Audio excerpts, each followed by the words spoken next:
The files are located on the second floor, at the end of a long hallway. The fluorescent lights above flicker on and off. Open the door on the right. In the bottom drawer of a file cabinet, there it is, a folder labeled with 3 words that are poured onto stories. Stories of history, stories of people, stories of death. I'm Luke Poling, and this is Famous Last Words.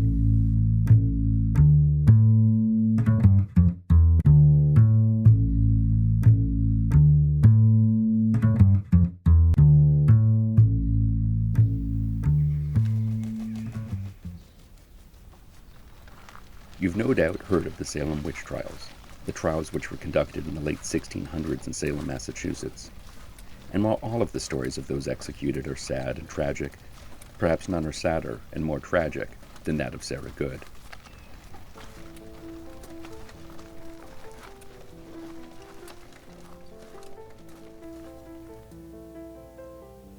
Good was born in Wenham, Massachusetts in 1653. Her father was a wealthy and successful tavern owner. However, when Sarah was just 16, her father committed suicide, throwing the family into disarray. Sarah's mother quickly remarried, and her father's entire estate went to her stepfather. Sarah, one of 9 children, received nothing. Sarah soon married Daniel Poole, hoping to start a family of her own and a new life. However, her husband was an indentured servant, and when he died shortly after their wedding, the only thing she inherited were his debts.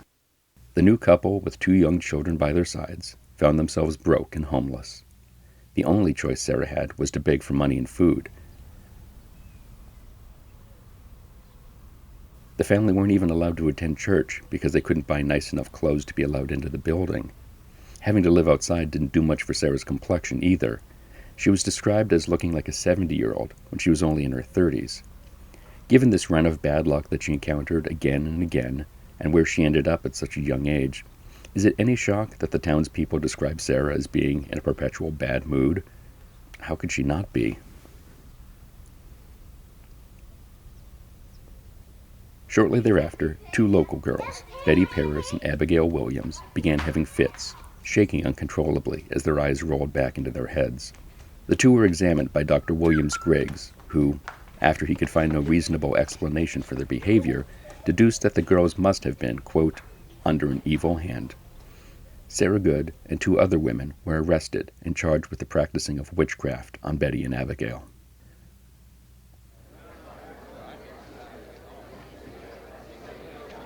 Sarah's trial began on March 25, 1692. Traveling from jail to court every day was difficult for Sarah because she was pregnant at the time. She gave birth while imprisoned, and the child died shortly thereafter because of the poor condition of Sarah's cell. Sarah was the first of the 3 to be brought to trial because it was believed that someone as poor as she was wouldn't have many people to defend her, thus making her the easiest to execute.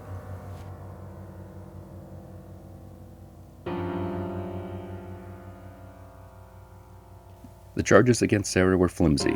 One of the girls said Sarah had stabbed her, showing part of the knife that broke off in the attack.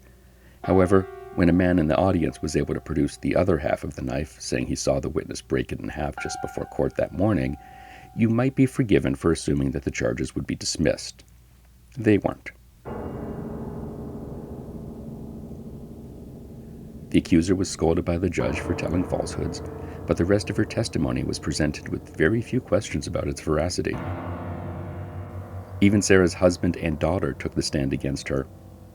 Her 4-year-old daughter, Dorothy, said that her mother had a snake that she used to suck her blood.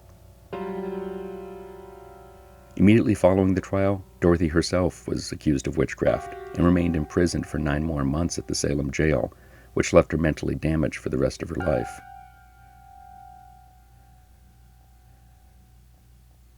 On June 29th, the verdict was read aloud in the courtroom. Guilty on all counts.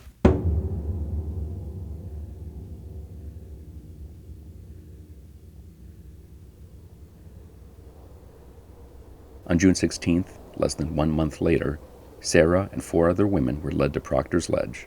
Nooses were placed around their necks. The Reverend Nicholas Noyes tried again to get the women to confess to the charges, and the other 3 women did in a fruitless effort to spare their lives. But Sarah remained silent. By the end of the year and a half of hysteria in Salem, 19 were hanged, 5 died in jail, and 1 was pressed to death by stones after he refused to even answer the charges levied against him.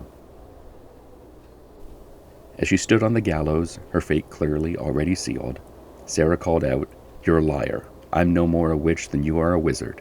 If you take my life away, God will give you blood to drink." Sarah's words ring out through the ages, partially because when Reverend Noyes died 25 years later, it was from an internal hemorrhage, but partially because the death of so many innocent people who died because of panic, because of a mob mentality taking over, and because of fear.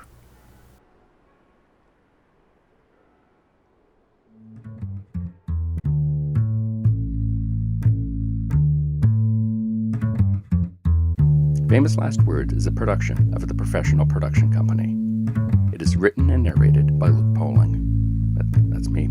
It is produced by Heidi Hegquist and myself.